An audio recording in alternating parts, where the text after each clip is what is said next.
Hello everyone, this is Deepak. And இன்னைக்கு நம்ம வீடியோவில் எதை பற்றி பார்க்க போகிறோம் அப்படின்னு பார்த்தீங்கன்னா, இண்டிகேஷன்ஸ் ஆஃப் மெக்கானிக்கல் வென்டிலேட்டர் பற்றி தான் பார்க்க போகிறோம். ஸோ இதை பார்க்கறதுக்கு முன்னாடி வென்டிலேட்டர் பற்றி ஆல்ரெடி 2 வீடியோஸ் நம்ம சேனலில் நான் போஸ்ட் பண்ணியிருக்கேன். அதை நீங்கள் பார்க்கல அப்படின்னா கீழே டிஸ்கிரிப்ஷனில் லிங்க் போடுறேன், போய் செக் பண்ணி பாருங்கள். ஸோ வாங்க வீடியோக்குள்ளே போகலாம்.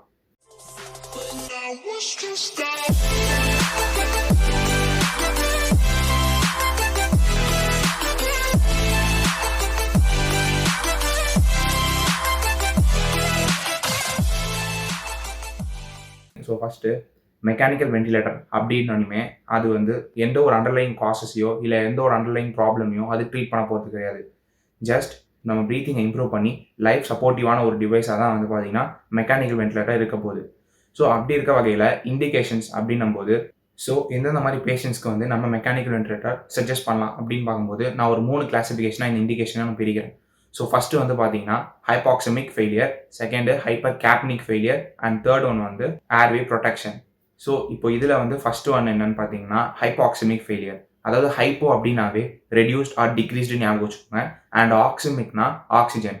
ஸோ இது என்ன சொல்லுது அப்படின்னு பார்த்தீங்கன்னா டிக்ரீஸ்டு ஆக்சிஜன் இந்த பிளட் அப்படின்றதா இதோட மீனிங். ஸோ நிறைய கண்டிஷன்ஸில் வந்து பார்த்தீங்கன்னா நம்ம பிளட்ல வந்து ஆக்சிஜன் லெவல் கம்மியாகவே இருக்கும். அது என்ன மாதிரி கண்டிஷன்ஸ் அப்படின்னு பார்த்தீங்கன்னா ஃபர்ஸ்ட் ஒன் வந்து கன்ஜஸ்டிவ் ஹார்ட் ஃபெயிலியர். அதாவது நம்ம ஹார்ட் தான் வந்து பார்த்தீங்கன்னா மேஜரான ஒரு பம்பிங் ஆர்கன். நம்ம பாடியில் பிளட்டை வந்து எல்லா பார்ட் ஆஃப் பாடிக்கும் சப்ளை பண்ண போகுது. ஸோ அந்த வகையில் இப்போ ஹார்ட்டே வந்து ஃபெயிலியர் ஆகிடுச்சுன்னு வச்சுக்கோங்களேன், நம்ம ஹார்ட்டுக்குள்ளே பிளட் வரவும் முடியாது, ஹார்ட்டில் இருக்க பிளட் வந்து பம்ப் ஆகி வெளில போகவும் முடியாது. ஸோ அப்படி இருக்கும்போது இந்த பிளட்லாம் வந்து பார்த்தீங்கன்னா லங்ஸில் வந்து தங்க ஆரம்பிச்சிடும். ஸோ அப்படி அந்த தங்கும்போது நம்ம லங்ஸுக்குள்ளே வந்து பல்மரி எடிமா அப்படின்னு சொல்லிட்டு ஒரு கண்டிஷன் வந்து ஜென்ரேட் ஆகும், அதாவது கிரியேட் ஆகும். ஸோ அந்த பல்மரி எடிமா அப்படின்ற கண்டிஷன் அங்கே ஜென்ரேட் ஆகிடுச்சுன்னா நம்ம லங்ஸால் சரியாக வந்து ஏரை வந்து ட்ரான்ஸ்ஃபர் பண்ண முடியாது, அதாவது ஆக்சிஜனை வந்து ட்ரான்ஸ்ஃபர் பண்ண முடியாது. ஸோ ஆக்சிஜன் டிரான்ஸ்போர்ட் வந்து அந்த இடத்துல ரொம்ப கம்மியாயிடுது. ஸோ அதனால் நம்ம பிளட்டுக்கு தேவையான ஆக்சிஜன் வந்து கிடைக்கல.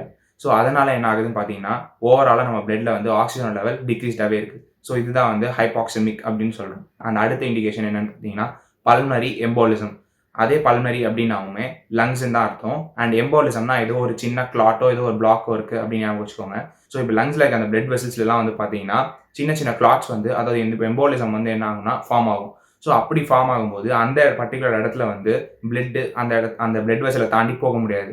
ஸோ அந்த மாதிரி இருக்கும்போது நமக்கு பிளட்டுக்கு வந்து பார்த்தீங்கன்னா சரியான ஆக்சிஜன் வந்து கிடைக்கவே கிடைக்காது. ஸோ இது எதுவுமே வந்து ஹைபாக்சமிக் ஃபெயிலியர் அப்படின்னு சொல்லிட்டு ரிசல்ட் பண்ணும்.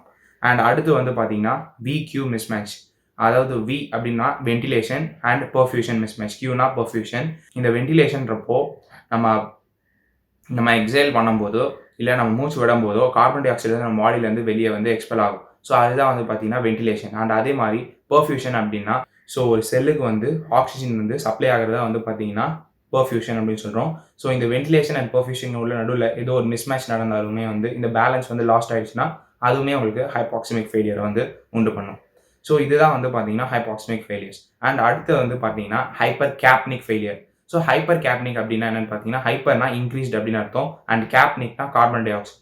ஸோ இதில் என்ன ஆகுதுன்னு பார்த்தீங்கன்னா நம்ம பிளட்ல வந்து carbon dioxide level concentration வந்து அதிகமாக இருக்குது. ஸோ அதனாலையுமே வந்து செல்ஸ் அண்ட் டிஷ்யூஸ்க்கு தேவையான ஆக்சிஜன் வந்து அந்த இடத்துல கிடைக்காது. ஸோ இது என்ன மாதிரி கண்டிஷன்ஸ் பார்த்தீங்கன்னா ஃபர்ஸ்ட் COPD. ஸோ COPD அப்படின்றது chronic obstructive pulmonary disease. Actually அது ஒரு கண்டிஷன். நிறைய 2-3 லங்ஸ் வர டிசீசஸ் வந்து என்ன பண்ணணும்னு பார்த்தீங்கன்னா இந்த COPDயை வந்து ரிசல்ட் பண்ணும். ஸோ அதில் எம்ஃபைசிமா, க்ரானிக் ப்ராங்கைட்டிஸ் அப்படின்னு சொல்லிட்டு கண்டிஷன்ஸ் இருக்குது. அதை பற்றி நம்ம ஃபியூச்சர் வீடியோஸில் வந்து டிஸ்கஸ் பண்ணலாம். ஸோ இப்போதைக்கு COPD அப்படின்றது மட்டும் ஞாபகம் வச்சுக்கோங்க. ஸோ COPD கண்டிஷன் வரதுனால என்ன ஆகுதுன்னு பார்த்தீங்கன்னா நம்ம லங்ஸில் உள்ள ஏர்வேஸ் எல்லாமே வந்து அப்ஸ்ட்ரக்ட் ஆகுது, அதாவது பிளாக் ஆகிடுதுன்னு சொல்லலாம். ஸோ அதனாலுமே வந்து ஆக்சிஜன் டிரான்ஸ்போர்ட் அந்த இடத்துல சரியாக இருக்காது. ஸோ அதனால் நம்ம பிளட்டுக்கு வந்து பார்த்தீங்கன்னா ஆக்சிஜன் கிடைக்கவே கிடைக்காது. ஸோ நம்ம கார்பன் டை ஆக்சைடு லெவல் தான் ரிசல்ட்டில் வந்து பார்த்தீங்கன்னா நம்ம கார்பன் டை ஆக்சைடு லெவல் தான் வந்து பார்த்தீங்கன்னா பிளட்டில் வந்து அதிகமாகவே இருக்கும்.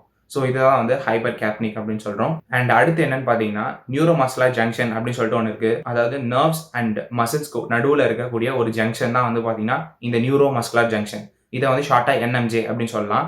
இப்போது சம் கேசஸில் வந்து பார்த்தீங்கன்னா இந்த நியூரோமஸ்குலர் ஜங்ஷனில் ஒரு டிஃபெக்ட் ஆகிடும், ஓகேங்களா. ஸோ அதனால் சரியாக வந்து இந்த நர்வ்ஸ்லேருந்து நம்ம மசிலுக்கு வந்து சிக்னல் போகாது. ஸோ நியூரோமஸ்குலர் ஜங்ஷனில் டிஃபெக்ட் இருக்கனால சரியாக வந்து பார்த்தீங்கன்னா இந்த சிக்னல் வந்து அந்த மசிலுக்கு போகாது. ஸோ அந்த ஃபங்க்ஷன் அந்த இது லாஸ் ஆகும். ஸோ இதெல்லாமே கடைசியில் என்ன ஆகும்னு பார்த்தீங்கன்னா நம்ம ப்ரீத்திங்னு வரும்போது நம்ம டயஃப்ரம் மசில் தான் வந்து பார்த்தீங்கன்னா இம்பார்ட்டன்ட் ஃபார் ப்ரீதிங், அப்படி ரெஸ்பிரேஷன் அப்படின்னு நான் சொல்கிறேன்.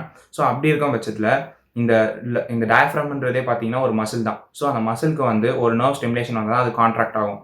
புரியுதுங்களா? ஸோ இப்போ அந்த நியூரோ மஸ்குலர் ஜங்ஷன்ல ஒரு டிஃபெக்ட் இருந்தனால நம்ம டயஃப்ரம்க்கு வந்து அந்த சிக்னல் வரல பிரெயின் கிட்ட இருந்து. நம்ம டயஃப்ரம் கான்ட்ராக்ட் ஆகாது. ஸோ டயஃப்ரம் கான்ட்ராக்டே ஆகலன்னா நமக்கு ரெஸ்பிரேஷன் நடக்காது. பிரீத்திங் சரியாவே ஆகாது. ஸோ அதனால நம்ம பாடியில வந்து ஆக்ஸிஜனோட லெவல் வந்து பார்த்தீங்கன்னா கம்மியாயிடும். ஸோ இதுவுமே ரிசல்ட் என்ன பண்ணும்னு பார்த்தீங்கன்னா ஹைப்பர் கேப்னிக் அப்படின்ற கண்டிஷனை தான் வந்து ரிசல்ட் பண்ணும். ஸோ இது வரைக்கும் பார்த்தீங்கன்னா ஹைப்பர் கேப்னிக். அண்ட் அடுத்து என்னன்னு பார்த்தீங்கன்னா ஏர்வே ப்ரொடெக்ஷன். அதாவது இந்த ஏர்வே ப்ரொடெக்ஷன்றப்போ நிறைய பேஷண்ட்ஸ்க்கு இல்லை நிறைய இண்டிவிஜுவல்ஸ்க்கு பார்த்தீங்கன்னா ஒரு ஃபுட்டு அவங்க சாப்பிடும்போதோ இல்லை ஏதோ ஒரு பூச்சி அவங்கள கடிக்கும் போதோ அவங்களுக்கு வந்து அலர்ஜிக் ரியாக்ஷன்ஸ் கிரியேட் ஆகும். ஸோ அப்படி கிரியேட் ஆகும்போது நம்ம த்ரோட்டு அப்புறம் இந்த டங்க்லலாம் வந்து பார்த்தீங்கன்னா அப்படியே வீங்க ஆரம்பிச்சிடும் கொஞ்சம் கொஞ்சமாக அந்த அலர்ஜிக் ரியாக்ஷனால. ஸோ அப்படி ஆகும்போது உங்களுக்கு என்ன ஆகுதுன்னு பார்த்தீங்கன்னா நம்மளோட ஏர்வே வந்து அந்த இடத்துல அப்ஸ்ட்ராக்ட் ஆகுது. ஓகேங்களா? சரியா வந்து ஆக்சிஜன் வந்து பாடிக்குள்ள என்டர் ஆகாது. ஸோ இதெல்லாமே உங்களுக்கு என்ன ஆகும்னு பார்த்தீங்கன்னா இந்த விக்யூ மிஸ்மேட்ச் அதாவது வென்டிலேஷன் கோஎஃபிஷியன்ட் மிஸ்மேட்ச் தான் வந்து பார்த்தீங்கன்னா உண்டு பண்ணும். ஸோ இதெல்லாம் தான் பார்த்தீங்கன்னா various indications for your mechanical ventilation. சிம்பிளாக வந்து பார்த்தீங்கன்னா எந்த மாதிரியான பேஷண்ட்ஸ்க்கு வந்து நம்ம மெக்கானிக்கல் வென்டிலேட்டர் சஜஸ்ட் பண்ணுவோம் அப்படின்னா எந்த மாதிரி பேஷண்ட்ஸ்க்கு வந்து அவங்களோட பிளட்ல வந்து ஆக்சிஜன் லெவல் ரொம்ப கம்மியாக இருக்குது அண்ட் அதே மாதிரி கார்பன் டை ஆக்சைடு லெவல் ரொம்ப அதிகமாக இருக்கோ அந்த மாதிரியான பேஷண்ட்ஸ்க்கு தான் வந்து பார்த்தீங்கன்னா நம்ம இந்த மெக்கானிக்கல் வென்டிலேட்டரை வந்து சஜஸ்ட் பண்ணுவோம். ஓகேங்களா? ஸோ நம்ம மெயின் எய்மே என்ன அப்படின்னு பார்த்தீங்கன்னா நம்ம மெக்கானிக்கல் வென்டிலேட்டர் கொடுக்கறனால பேஷண்ட்டோட பிளட்ல வந்து ஆக்சிஜன் லெவல் திரும்பவும் நார்மல் பேக் ஸ்டேட்டுக்கு வந்து போகணும். ஓகேங்களா? So carbon oxygen level increased ஆகும் அவங்களோட பிளட்ல. ஸோ இந்த வீடியோ உங்களுக்கு பிடிச்சிருக்கும் நான் நம்புகிறேன். அண்ட் இதில் வந்து நான் ஒரு சர்டன் கண்டிஷன்ஸ் தான் சொல்லியிருந்தேன் இண்டிகேஷன்ஸ்க்கு. அண்ட் இதே மாதிரி நிறைய கண்டிஷன்ஸ் இருக்குது. அண்ட் நீங்கள் ஏதாச்சும் ஒரு இம்பார்ட்டண்ட்டாக நினச்சிங்க அப்படின்னா நீங்கள் கீழே கமெண்ட்டில் லீவ் பண்ணுங்கள், நானும் தெரிஞ்சுக்கிறேன். அண்ட் இந்த வீடியோ உங்களுக்கு பிடிச்சிருந்துச்சுன்னா உங்கள் ஃப்ரெண்ட்ஸ் கிட்ட ஷேர் பண்ணுங்கள், லைக் பண்ணுங்கள், கமெண்ட் பண்ணுங்கள், நம்ம சேனலுக்கு சப்ஸ்கிரைப் பண்ணுங்கள். அப்போ தான் நான் போடுற வீடியோஸ் எல்லாமே உங்களுக்கு வந்து சேரும்.